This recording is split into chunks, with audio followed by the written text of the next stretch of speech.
ఇప్పటిదాకా ఎవరన్నా అధికారులు కానీ నాయకులు కానీ ఎవరన్నా వచ్చిరామా కాంగ్రెస్ నుంచి మిమ్మల్ని కలవడానికి? 48 రోజుల నుంచి చేస్తారు మీరు. 48 రోజులు అవుతుంది. మా ఏ ఒక్కరు మా ఊరికి రాలే, మా సమస్యలు అడగలే, మా బాధలు తీర్చకుండానే ఎవరు వస్తలేరని అక్కడ సంగారెడ్డికి పోయినాం, అక్కడ స్పందించలేరు.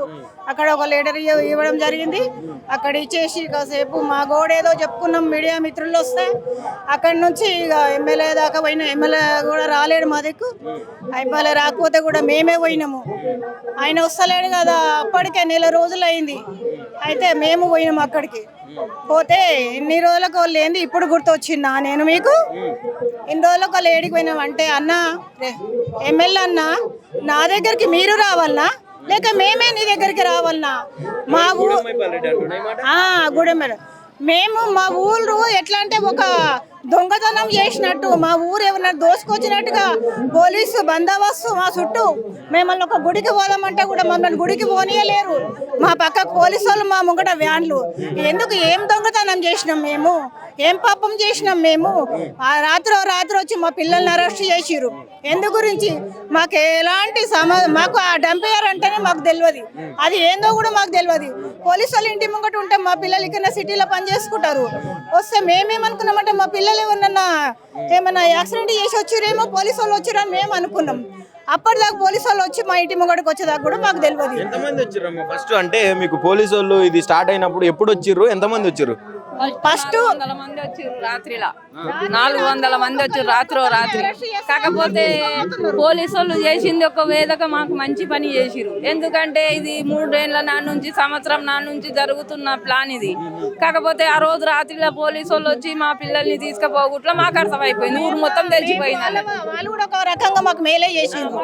వాళ్ళు వచ్చేప్పటికే మాకు తెలిసింది, మేము ఎక్కడ పోయి అది వేసేది మేము ఆఫ్ చేయలేము, ఎక్కడక్కడ ధ్వంసం చేయలేము, మేము ఎలాంటిది మాకు ఏం తెలియదు. అరెస్ట్ చేసిరు. వచ్చి ఒక్కొక్కరిని బయటకు పిలవాలి తీసుకొని. ఎందుకంటే సమాధానం లేదు. దొంగలు లేక రాత్రిపూట ఎవరు వస్తారు? దొంగలే వస్తారు కదా, దొంగలే వస్తారు. మాకు బాధలు వస్తే పోలీసు వాళ్ళకి చెప్పుకుంటారు, దొంగలు వస్తారు సార్ మా ఊరికని. కానీ మీరే దొంగలు వస్తే మేము ఎవరికి చెప్పాలి? ఇంకా మేము ఎవరికి చెప్పుకోవాలి? అట్లా మా పిల్లల్ని తీసుకుపోయి బ్రతిమలాడి, ఎంత మా ఇంట్లో మేము బీపీ పేషెంట్, మా కోడలు కడుపుతోటి ఉంది, ఎంత 2-3 గంటలు బ్రతిమలాడుకున్నాం. మేము పొద్దున్న వస్తాము, మేము ఇప్పుడు రామంటే కూడా కాదు ఇప్పుడు రావాలని తీసుకుపోయి మా పిల్లల్ని తీసుకుపోయి మళ్ళా ఇక ఎట్లనో రిపోర్ట్లు అవన్నీ బీపీ, మా కోడలు బీపీ పేషెంట్ 140 బీపీ ఉందంటే అది రిపోర్ట్లు పెడితే అప్పుడు తీసుకుపోయి మళ్ళీ మా కొడుకును పంపించి మళ్ళీ మా ఇంటికాడ కానిస్టేబుల్ కాపలా. ఎందుకు? మేమేమైనా దొంగతనం చేసినామా? ఎందుకు కాపలా పెట్టిరు? ఎందుకు ఇంత గందరగోళం చేస్తున్నది? నిజంగా ఒకవేళ ఆ డంపింగ్ యార్డ్ వల్ల మీకు ఎలాంటి హాని జరగకుండా ఉంటే మీకు ప్రభుత్వం దాన్ని వచ్చి చెప్పొచ్చు కదా, ఎందుకు ఇట్లా చేస్తా ఉన్నది? మరి అవును, మరి ఏం కాదని మాకు చెప్పాలి కదా. మీరు చేసేది ఒక మంచి పని అయితే మాకు చెప్పాలి కదా. కాదమ్మా మీకు డంపింగ్ యార్డ్ నుంచి ఎలాంటి హాని ఉండదు, మీకేం బాధలు ఉండయి, మీ పంటలు ఏం ఖరాబ్ కాదు అని చెప్పాలి కదా. మాకు ఎలాంటి సమాచారం లేకుండా మా ఊళ్ళో చెప్పకుండా మాకు అసలు పోలీసు వాళ్ళు వస్తేనే మేము మేలుకైనాము, అది ఏందో మాకు తెలియలేదు. అయితే ఈ రకంగా మమ్మల్ని చేస్తే మేము ఏం చేయాలి? రైతు కుటుంబాలం మేము కూలీనాలు వేసుకొని బతికేటోళ్ళము. మేమేం కావాలి? మా రైతుల మీద మీ కన్నెందుకు పడ్డది? మా అడవి మీద మీ కన్నెందుకు పడ్డది? రేవంత్ రెడ్డి అసలు రైతు రాజ్యం అని వచ్చింది, ఇప్పుడే ఇందిరమ్మ రాజ్యం, రైతు రాజ్యం అని చెప్పి ఆయన అంటుండు.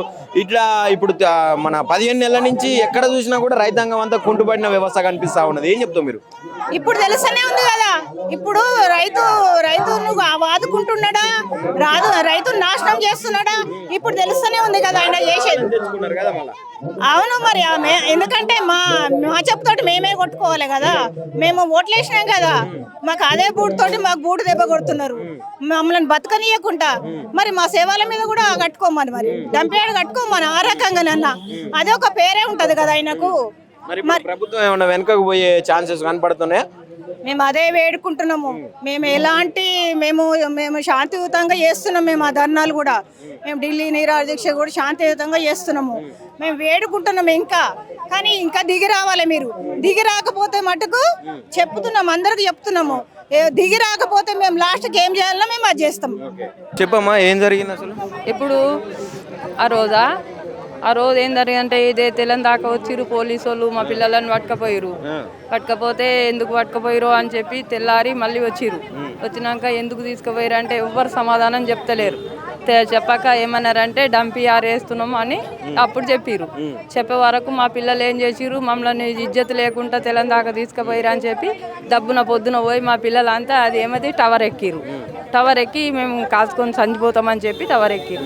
టవర్ ఎక్కే వరకు అయ్యో మా పిల్లలందరూ కాల్చుకొని చచ్చిపోతారని చెప్పి మేము అందరం జనాలమంతా పోయి వద్దు వద్దు అని అక్కడ ధర్నా చేసి కాళ్ళు కడుపులు మొక్కి పిల్లలని కిందికి దించుకున్నాం. ఇక దించుకునే వరకు ఆ రోజు ఇక ఏమైందంటే డంపిఆర్ ఎవరైనా ఆపాలే డంపిఆర్ను ఆపాలని చాలా రద్దు చేసినాం. అక్కడ చాలా గొడవ చేసినా కానీ పోలీసు వాళ్ళు ఒక్కళ్ళన్నా ఇట్లా మనిషి మేము ఎంతమంది జనాలం ఉన్నామో అంతమందికి ఇంకా ఇద్దరు ఎక్కువనే ఉన్నారు పోలీసు వాళ్ళు. మా ఊళ్ళో 600 మంది. ఎత్తుకుపోయారా మీరు? ప్రభుత్వం వస్తువులు ఏమన్నా ప్రభుత్వానికి సంబంధించిన ఏమన్నా దొంగలించరా? ఏం ఎత్తుకరాలేమన్నా ఎవ్వరు ఏం ఎత్తుకరాలేదు. ఎందుకు అంతమంది పోలీసులు ఉన్నారంటే అక్కడ డంపిఆర్ పనులు జరుగుతున్నాయి. ఈ రైతులు ఏం తెలియదు కదా వీళ్ళకు. వీళ్ళని పట్టుకపోతే ఈ హుషారున్న మనుషులు ఈ హుషారున్న బాలీలు ఏం చేస్తారంటే అక్కడ రాలేరు. ఈ ఆ జనాలు ఆడోళ్ళు ఏం చేస్తారు, ఊళ్ళోనే ఉంటారు ఇక అని చెప్పి మా హుషారున్న బాలకులను అందరినీ తీసుకుపోయారు.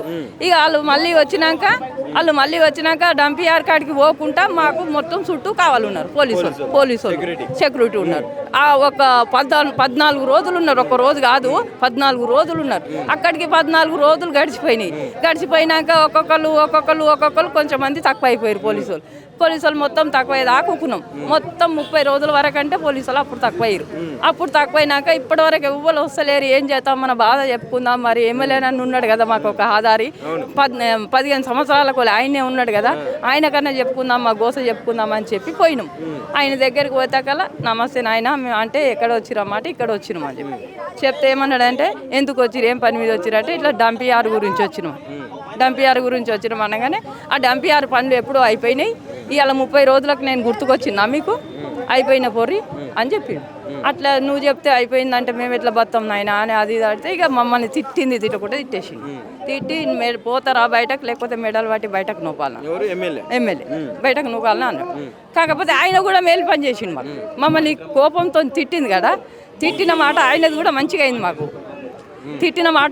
మంచిగా అయింది ఎందుకంటే కోపంతో వచ్చినాం ఊళ్ళకు వచ్చి ఇంకా కొంచెం ఎక్కువ పెంచినాం అన్నట్టు.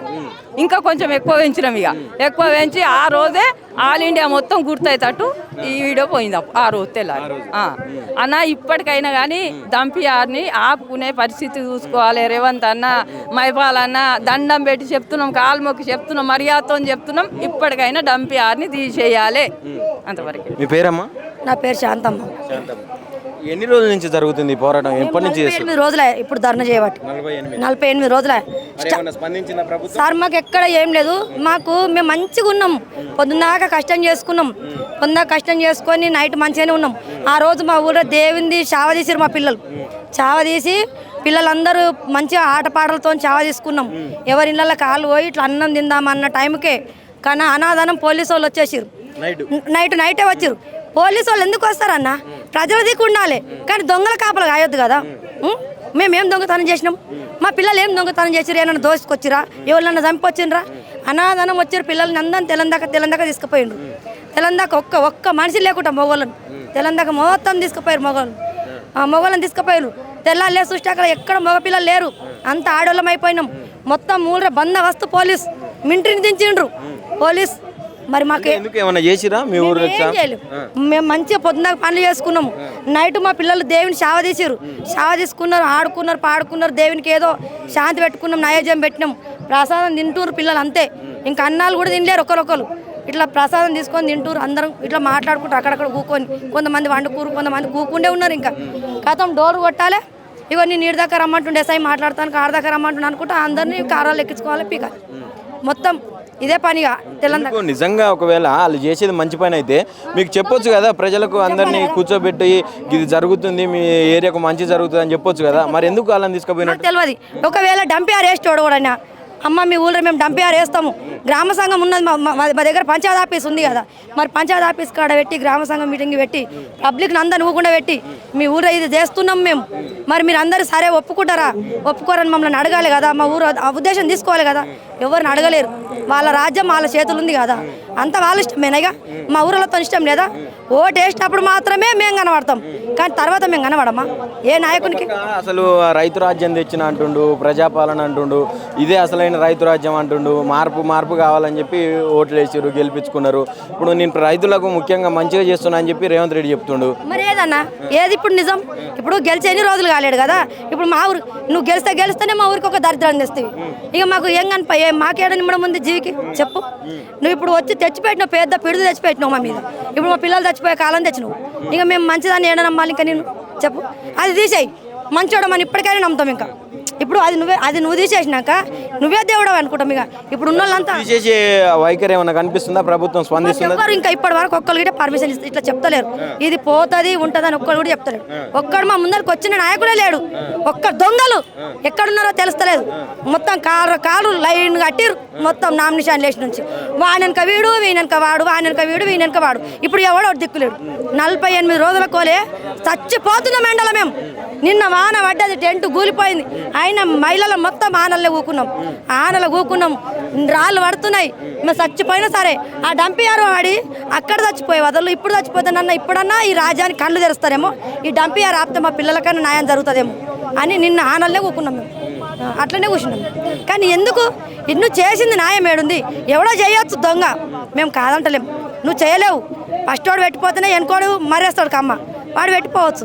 ఇప్పుడు నువ్వు కళ్ళు తెరువు, ఇంతమంది పబ్లిక్ ఉన్నారు, వాళ్ళ ఉసురు నాకెందుకు, రైతులు కష్టం చేసుకొని బతికేటోళ్ళ కడుపు మీద నేను ఎందుకు కొట్టాలి అని ఒక్క చిన్న ఆలోచన. నీకు ఎంత పని కాదు, నువ్వు ఒక పెన్నుతో గీత పెడితే 10 నిమిషాల పని కాదు నీకు, ఇట్లా ఒక గీత పెడితే డంపియార్ అయిపోతుంది కదా, ఆటోమేటిక్గా అయిపోతుంది. ఈ రోడ్డు మీకు మేము ఎక్కవలసిన అవసరం ఎందుకన్నా చెప్పు. ఇప్పుడు ఇక్కడ ధర్నా దానికి వచ్చారు, ఇక్కడ ధర్నా చౌక్లో ధర్నా నిర్వహించారు, దీని తర్వాత ఎట్లా ఉండబోతుంది? ఏమన్నా ఇట్లనే ఇదే కొనసాగిస్తే? మేము ఇక్కడికి వచ్చినాం కదా, ఇప్పటికి కూడా మాకు న్యాయం జరగకపోతే మా ఊరళ్ళము, మేము గుమ్మడిదల్ల మండల ఎన్ని ఊళ్ళు ఉన్నాయి అన్ని ఊళ్ళు మేము సస్తానికి రెడీ, సంపదానికి రెడీ, డంపియార్ని ఆపడానికి కూడా రెడీ, అందులోకి వచ్చిన పాతి పెడతానికి ఇట్లా రెడీ.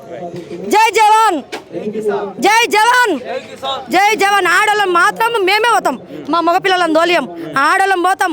ఎంతమంది నాడు అరెస్ట్ చేస్తాడో, రామ్ కిరణ్ దగ్గర ఎంత పైసా ఉందో, వానికి ఎంత బల్పు ఉందో, వాడు మా ముఖం ముందడికి వచ్చి నేను ఈడ డంపియార్ వేస్తున్నాను, వాడి ముఖం ముందడికి వచ్చి చెప్పమని వాడిని అందులోనే వాత పెడతాం. బుగ్గకుంట్ల అక్కడ దేవుడు ఉన్నాడు, ఒక్క చక్కని దేవుడు శంభులింగం అని ఉన్నాడు, శ్రీశైలంలోనే ఉన్నాడు దేవుడు, మా దగ్గరనే ఉన్నాడు దేవుడు.